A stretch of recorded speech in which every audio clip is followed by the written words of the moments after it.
기계가 빛을 쏘자 조영섭 작가의 설치 작업이 모습을 드러냈습니다. 비커의 윗부분을 시멘트로 채운 작품. 아래는 공기를 담은 건데요.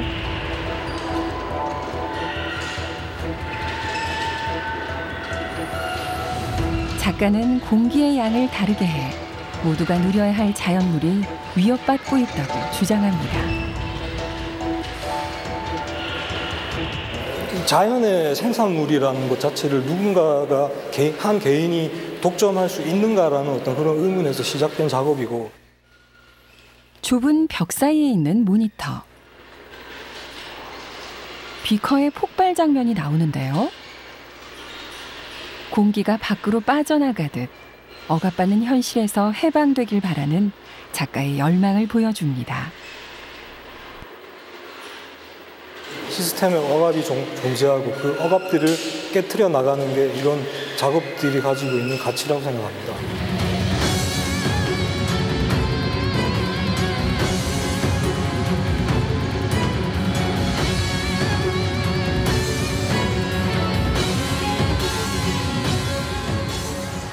부산시 금정구.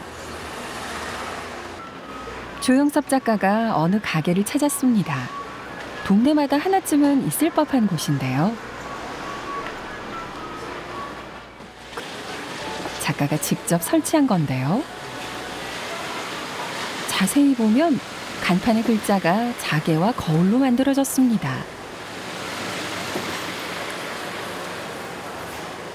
이전 간판은 무려 30년도 더 된 낡은 것이었습니다.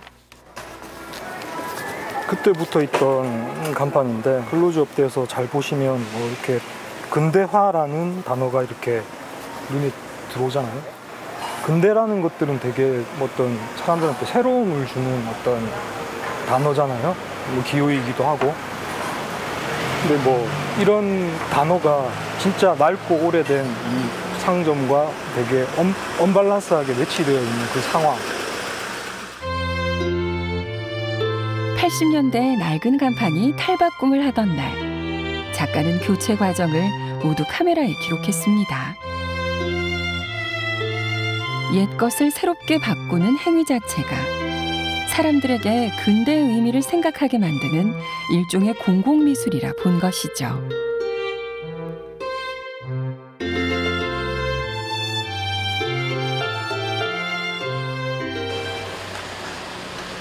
또 다른 설치 작업을 선보이는 작가. 오래된 라디오도 함께 켜는데 익숙한 목소리가 들려옵니다. 우리도 어떻게 하든지 남과 같이 잘 살아봐야 되겠다. 이러한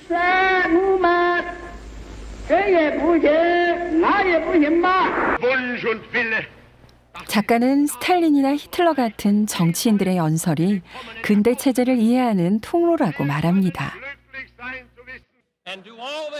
정치가들이 나와서 어떤 국민들에게 선동하는 연설문이라든지 뭐 그런 방송 같은 것들을 계속해서 이런 간판들하고 계속해서 마찰시키면서 어떤 작품들을 이제 어떤 메시지를 담으려고 되게 많이 노력했었는데. And do all this, and do all this, and do it right, and do it first.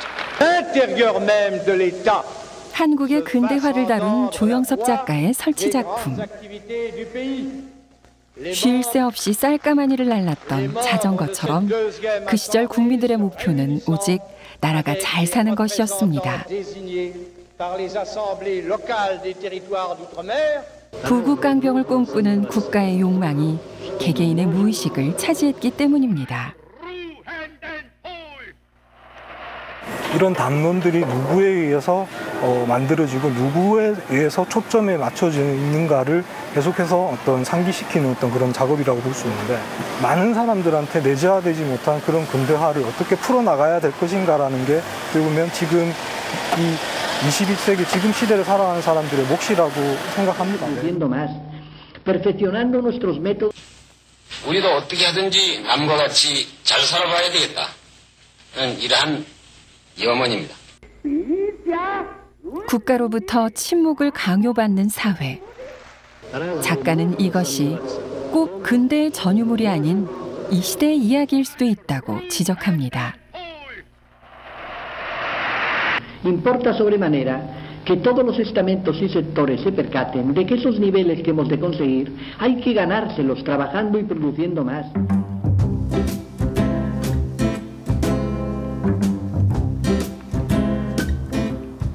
매일 독특한 실험이 이루어진다는 조영섭 작가의 작업실. 재료는 재봉틀과 물을 받을 대야입니다.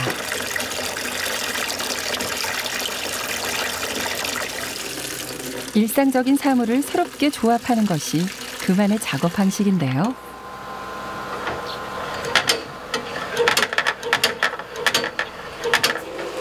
이제 실험의 마지막 단계만 남았습니다. 지금 한 12시, 뭐 11시, 12시 사이 되면 바깥에 이제 태양이 이렇게 쭉 뜨면서 이제 빛이 여기 딱 걸려요. 이게 걸린다고 해야 되나? 담아놓은 물의 수면에 반사돼서 이게 천장 위에 이제 반사되는 빛인데, 어떻게 보면 빛은 되게 밖에 있잖아요. 밖에 있는 것인데. 태양이 수면을 반사하면서 생긴 빛. 이때 재봉틀의 손잡이를 돌려주면 연결된 추가 움직이는데요. 그러면 힘의 여파로 수면이 흔들리고 천장 위의 이미지도 따라 변합니다. 작가는 이 현상을 실제와 가상의 관계로 보았습니다. 어떤 태양의 어떤 그런 존재가 가상으로 비춰진 이 현상 자체만으로도 이게 사람들은 어떤 감흥을 일으킨다는 거죠. 그러니까 실제와 가상, 뭐 이런 두 대립하는 어떤 두 측면을 계속해서 이제 만들어 보는 건데. 실제와 가상. 원본과 복제의 대립은 작가의 다른 작품에서도 종종 등장합니다. 각기 다른 모습을 한 세 개의 화분. 알고 보면 하나를 부수고 종이를 붙여 만든 복사본들인데요. 허상을 요구하는 사회에 대한 작가의 일침이라 할 수 있습니다. 자신만의 삶을 진실되게 사는 개인이어야 하는데, 어떤 허구화된, 어떤 강요된 허구화된 삶을 살아가는 모습 같은 것들이 되게 많잖아요. 그런 차이 같은 것들을 보여주는 거죠. 네. 사회 문제를 꿰뚫어보는 조영섭 작가. 그의 통찰력에 영향을 준 작품이 있습니다. 레일 위 기차가 지나가는데 이름이 파라다이스, 천국이라는 뜻을 가졌는데요. 독일 유학 때 본 철도역의 이름입니다. 이제 통일이 되면서 이제 뭐 이렇게 체제가 변환됐던 그 시점에서 이제 뭔가 막 이제 공장이나 뭐 이런 것들이 다 폐쇄되고 되게 음생한 분위기인데, 역 이름은 되게 특이하게 파라다이스 역이에요. 그런 좀 약간 언밸런스한 그런 분위기에서 이제 그 역사의 그 도시를 광고하는 그 광고 이미지가 되게 구동독의 상황들을 되게 상징하는 하나의 이미지로 다가와서.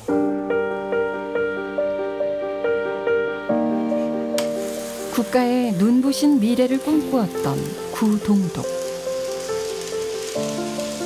하지만 역사가 바뀌면서 완벽했던 계획은 모두 수포로 돌아갔습니다. 이상과 너무나도 다른 현실. 작가는 이러한 괴리가 반복되고 있다고 생각했습니다.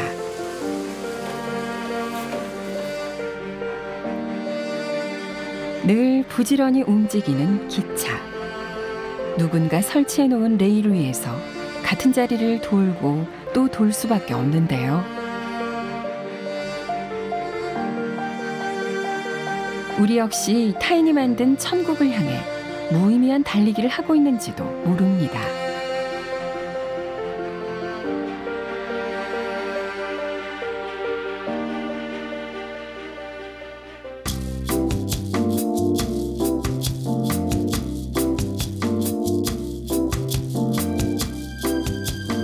부산 낙동강에서 만난 조영섭 작가.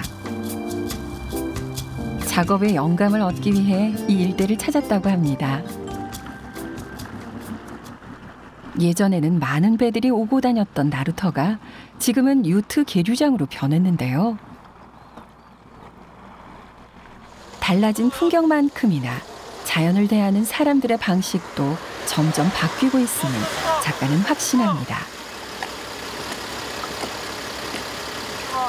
다른 형태의 삶의 방식들이 되게 많이 존재하는 건데 그때하고는 확실히 다른 모습이겠죠. 그때는 좀 더 삶과 밀착해서 어떤 뭐 그게 하나의 생존을 위한 어떤 그런 환경이었을 것이고 지금은 어떤 뭐 여가 활동을 위한 오락 활동을 위한 혹은 산업 활동을 위한 뭐 어떤 기반이 되는 기반 시설 같이 되어버린 거죠, 자연이. 노를 이용해 독특한 설치 작업을 시도하는 조영섭 작가. 일부러 물가가 아닌 바깥에 설치하는데요. 노만 꽂았을 뿐인데 눈앞의 바다가 왠지 낯설게 느껴집니다.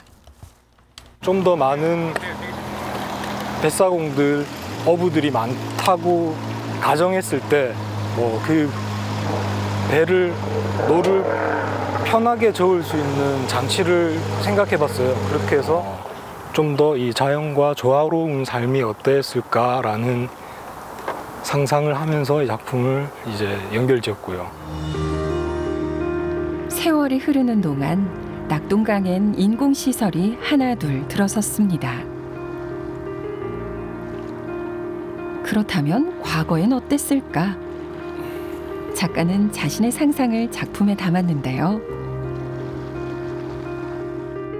물 위를 한가롭게 떠다녔을 배.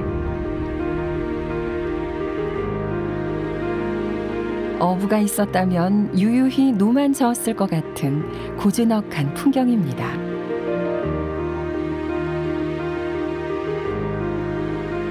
무언가 덧대지 않아도 그 자체로 아름다운 강. 작가가 섣부른 자연개발을 반대하는 이유입니다. 이 4대강 사업이라든지 대운하 사업 이런 것들이 과연 누구를 위한 사업이었을까? 자연 그대로의 모습이 저대로 그대로 아름다운데 왜 굳이 어떤 것들을 더 덧대어가지고 우리는 무언가를 계속 이루려고 하는가에 대한 어떤 그런 생각 같은 것들이 어떤 기반으로 자리해서 만들어진 작품입니다. 무분별한 개발 정책에 자본의 수단이 되어버린 강. 작가는 문제의 심각성을 사진으로 보여주는데요.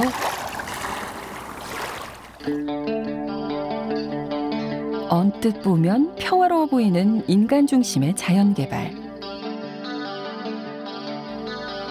하지만 그 이면엔 생계와 같이 소중한 것을 잃는 사람도 함께 존재합니다. 옛날 그대로의 모습으로 복원하자는 이야기도 담겨져 있지만 그 개발이라는 논리를 좀 더 다양한 각도에서 바라보면 어떨까라는 생각을 좀 많이 하게 됐죠. 부산 해운대구의 한 갤러리. 대형 설치 작업이 눈에 띄는 이곳은 조영섭 작가의 5번째 개인전 현장입니다. 주요 소재는 도시의 고층 빌딩. 대표적인 것이 측량용 막대자인데요. 공사 현장에서 건물 높이를 잴 때 사용하는 도구라고 합니다. 보통 이 측량용 자라는 것은 높이를 재기 위한 흔히 이야기하는 이제 아래 위를 측정하기 위한 도구인데 그러한 기능들을 좀 부스러뜨리는 어떤 그런 상황들을 연출해 보고자 이런 식으로 어떤 키네틱 작품으로 좀 이제 변환시켜 본 겁니다. 직선이었던 자를 여러 개로 해체시켜 만든 작품. 막대자로 건물의 높이는 잴 수 있어도 고층 빌딩을 향한 인간의 욕망은 측정이 불가함을 보여줍니다. 자본주의 시스템의 그 질서하에서 이제 길들여져 있는 어떤 그런 삶을 조금 약간은 이제 깨트리고 탈피해보고자 하는 어떤 그런 발상으로 이제 작업들이 계속 진행돼 왔습니다. 예. 어떻게 보면 이제 그런 건물이 이제 계속해서 이제 만들어져서 그 안에서 거주하는 사람들은 결국은 이런 형태의 어떤 그런 그 뭐라고 해야 되나 그 이제 건물 속에서 가둬진 존재, 그렇게 가둬진 존재에서 계속해서 이제 아래 위만을 계속해서 반복해 가면서 이제 왔다 갔다 하는 어떤 그런 다람쥐 쳇바퀴 도는 어떤 그런 삶을 살고 있지 않을까. 층수가 올라갈수록 보는 사람은 점점 내려가는 느낌을 받는데요.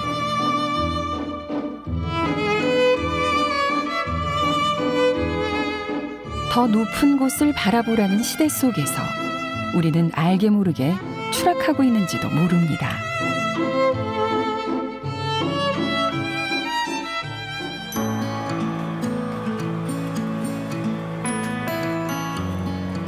조영섭 작가가 고층 빌딩 작품의 배경을 찾았습니다.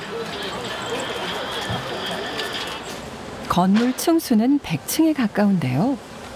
하지만 높이보다 작가의 시선을 끈 것은 따로 있었습니다. 저기 보시면 비욘드 럭셔리라고 보이시죠?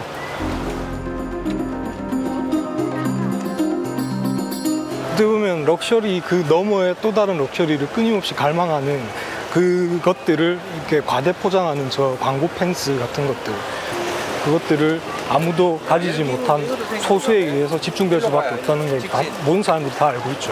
좀 약간 그런 역설적인 공간? 행복을 보장한다던 초고층 아파트의 광고는 청년에게도 적용되는 말일까요? 작가의 대답은 노였습니다.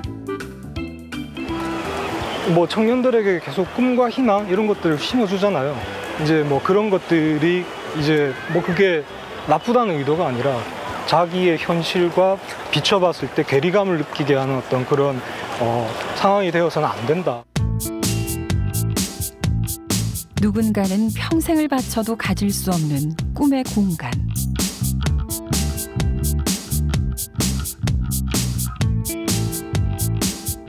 작가는 수많은 노동자에게 헛된 희망만 안겨주는 자본주의 체제를 직접적으로 비판하고 있습니다.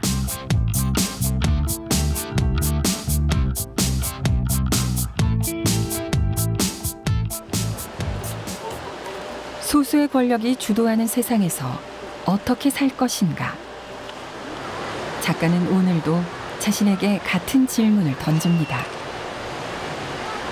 결국은 제가 하고 싶은 것은 누가 어떤 기호를 만들어서 그 기호를 독점하고 그것들을 자신들의 소유로 만들어내는 것들에 대한 어떤 폭로? 많은 사람들이 좀 주체화된 삶을 살았으면 좋겠다.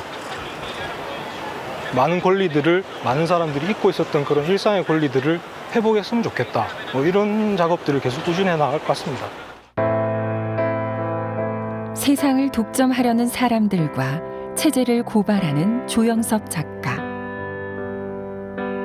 더 많은 사람들이 일상의 권리를 회복할 그날까지 그는 계속 바벨탑을 무너뜨릴 것입니다.